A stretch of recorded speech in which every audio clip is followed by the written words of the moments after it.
Sous les lumières scintillantes de la scène musicale et au son des mélodies retentissantes, Pascal Obispo s'est imposé comme l'un des musiciens et chanteurs les plus talentueux de France. Né le 8 janvier 1965 à Bergerac, petite ville de Dordogne, Pascal a grandi dans une famille modeste, avec son père, Max Obispo, banquier, et sa mère, Nicole Guérin, institutrice. Avec sa voix soul et son talent naturel d'auteur-compositeur, il a conquis le cœur de millions de spectateurs avec des tubes tels que Plus que tout au monde. L'important, c'est d'aimer et Fan. Mais derrière son auréole de star, Pascal porte en lui une profonde tristesse, une blessure profonde qu'il révèle rarement. À 60 ans, revenant sur son parcours, Pascal Obispo raconte une histoire de passion, de perte et de regret dans une longue ballade émouvante, à la fois brillante et déchirante. La plus grande tristesse de la vie de Pascal Obispo ne résidait pas dans ses échecs professionnels ni dans les controverses publiques, mais dans la perte de son meilleur ami, Étienne, un guitariste rencontré au début de sa carrière. Étienne, avec son talent extraordinaire et son esprit libre, fut son compagnon dans les moments difficiles de ses débuts musicaux. Ils écrivaient des chansons ensemble, se produisaient dans de petits bars parisiens et partageaient des rêves d'avenir radieux. Mais en 1995, alors que Pascal s'apprêtait à sortir son album « Un jour comme aujourd'hui », Étienne décéda subitement dans un accident de voiture. La nouvelle fut un choc pour Pascal, le plongeant dans une dépression durable. Il se remémora les longues nuits passées au piano à essayer d'écrire une chanson en sa mémoire, mais ne put qu'éclater en sanglots en pensant à leurs projets inachevés. Pascal se sentit coupable de ne pas passer assez de temps avec son ami, d'avoir laissé ses propres ambitions éclipser leur amitié. Cette tristesse, telle une ombre, le poursuivit toute sa vie, le poussant à se demander ce qu'il aurait pu faire pour éviter la tragédie. À chaque fois qu'il interprétait « L'important c'est d'aimer », une chanson qu'il avait écrite en mémoire d'Étienne, Pascal sentait son cœur se serrer, comme si son ami était encore là, quelque part dans la foule. La carrière de Pascal Obispo est un long parcours, jalonné de sommets brillants et d'échecs douloureux. Passionné de musique depuis son enfance, Pascal commence la guitare à 12 ans, inspiré par des artistes comme David Bowie et les Beatles. Après avoir quitté Bergerac pour Paris dans les années 1980, il rejoint le groupe Senso et se lance dans la composition.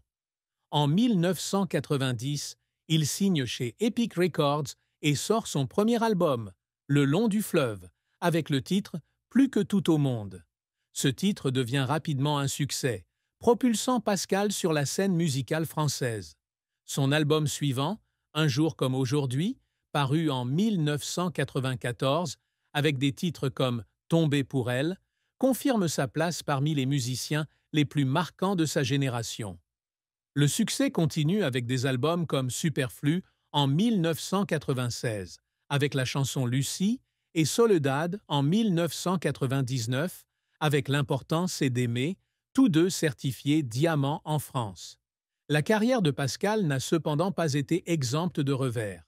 L'un de ses plus grands chagrins fut son album Studio Fan, sorti en 2004, un projet ambitieux mêlant musique live et chansons anciennes. Malgré des mois de préparation, l'album fut critiqué pour son manque de créativité et son incapacité à répondre aux attentes du public. Pascal, très sérieux dans sa musique, fut profondément déçu. Il raconta un jour qu'après avoir lu les critiques négatives, il s'était assis seul en studio et avait pleuré, se sentant raté en tant qu'artiste. Autre échec, sa comédie musicale Adam et Ève, la seconde chance, sortie en 2012. Malgré son dévouement, la comédie musicale ne parvint pas à attirer le public et fut annulée après quelques représentations.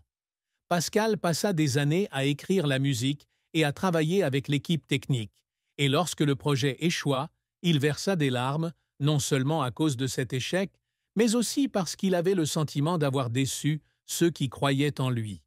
La carrière de Pascal fut également marquée par des controverses publiques. En 2008, il fut critiqué pour une remarque lors d'une interview, affirmant que certains jeunes artistes manquaient d'authenticité musicale. Bien que son intention fût de défendre la valeur de l'art, cette remarque lui valut d'être critiqué pour son arrogance. Pascal confia un jour avoir pleuré en réalisant que ses propos avaient de blesser des personnes qu'il n'avait pas l'intention d'offenser. Cependant, Pascal ne se laissa pas abattre par ses échecs. Il continua à composer, à se produire sur scène et à tirer parti des difficultés pour devenir un artiste plus fort. Ses larmes, bien que douloureuses, témoignaient de son dévouement et de sa passion pour la musique. Dans cette histoire fictive, la fin tragique de la vie de Pascal Obispo est la séparation d'avec son fils, Sean Obispo.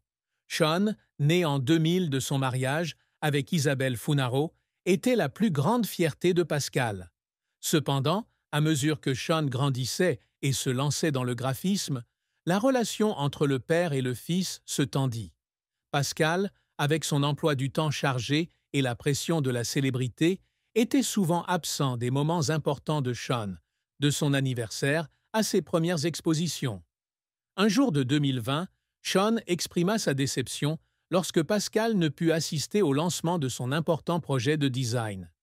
La violente dispute qui s'ensuivit les empêcha de se parler pendant des mois.